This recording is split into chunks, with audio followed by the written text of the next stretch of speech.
This is my take on the events of Ferguson, Missouri in the last week. I would like to say to my sisters and brothers on the conservative and libertarian side that the events in Ferguson, to me, indicate that racism is alive and well in the United States and has never really left. It has just gone a little bit further underneath the surface and further underneath the surface. Let me first talk about the police aspect of it. I am not a police officer. I do understand the mentality of right and wrong, good and bad, and the need for policing. I also understand the concept that when you are with a group of people and you have that mentality, it is very easy to see all of the people, or many of the people, whom you have to deal with on a day-to-day who do not have jobs, do not have very good social skills, do not have good places to live, do not talk like you. That is very, very easy to see that these people are not like you, and that they deserve what they get, especially if you see them doing things that are what I would say is marginally wrong. Let me just give you an example of something that is going on in my life in reference to that. So one of my son's friends came by about a year ago or so, and he used to have those big Caprices. Remember them from the early 60s with the big tires? You know, and he used to have this big Caprice, and he's a black gentleman. And now he had this old 15-year-old silver Audi. And I said to him, "Hey, Michael, whatever happened to the Bromobile?" Because he had, like, you know, the Impala, the Caprice. He had a couple of them. And he said, "Nah, I had to get rid of it." And he says, "You know what?" He said, "Ever since I've got rid of that last Caprice, I haven't been pulled over once." So he was identified, because of the car that he drove, as being a suspect for some reason. So an office, and I live in a fairly wealthy municipality, let's just say.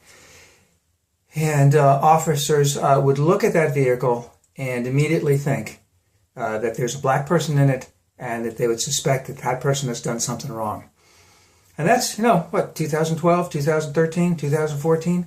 That's what's going on. And I can't imagine how difficult it must be for my sisters and brothers who are of color, whether they are a black or Latino or of East Asian descent, that when they are either in their car or walking around, that they are immediately suspect of something.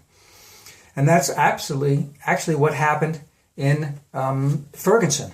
Now, we don't know all the details. I don't know all the details of exactly what happened at the time of that particular shooting.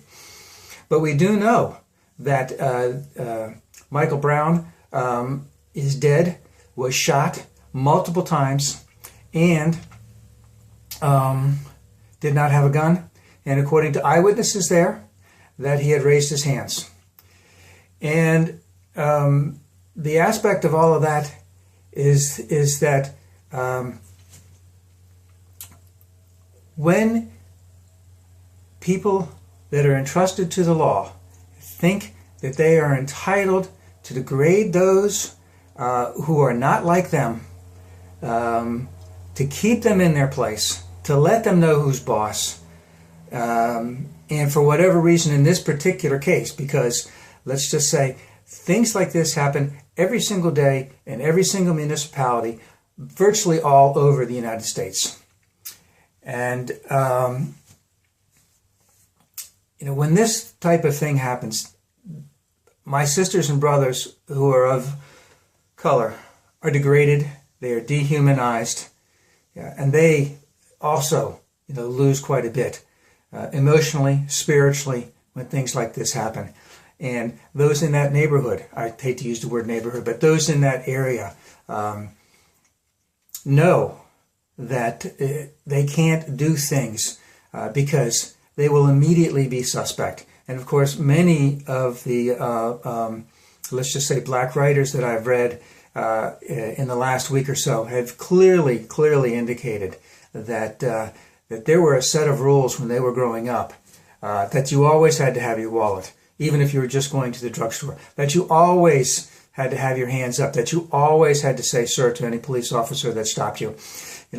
This is telling me that, again, that racism is alive and well in the United States, and hopefully that this will. And the one other thing about that aspect of it is that I have watched very carefully the police chief of Fergunson speak to the press. He started going like this and like this. He obviously was extremely nervous because he, inherently knows that what he is saying is a fucking lie, right? And he just has to protect his own ilk. That's what the mentality is of the police force. Is they have to protect their own.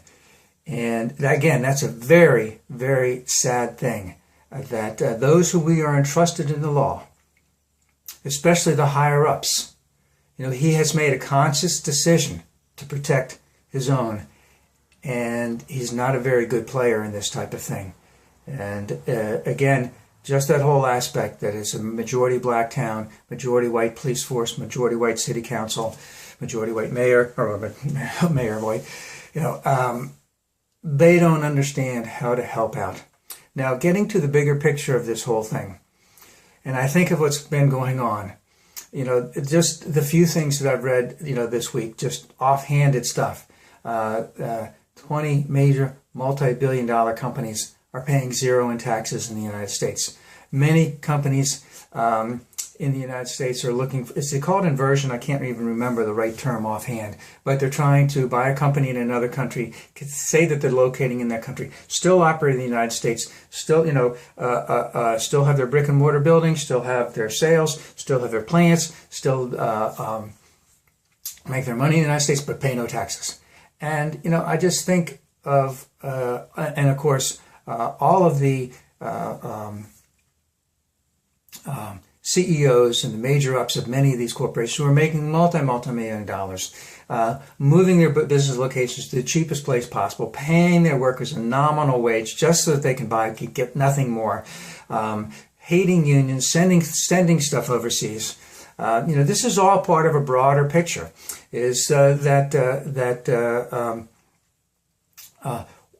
this is one reason why the federal government needs to step in. This is the federal government needed to step in the 1960s.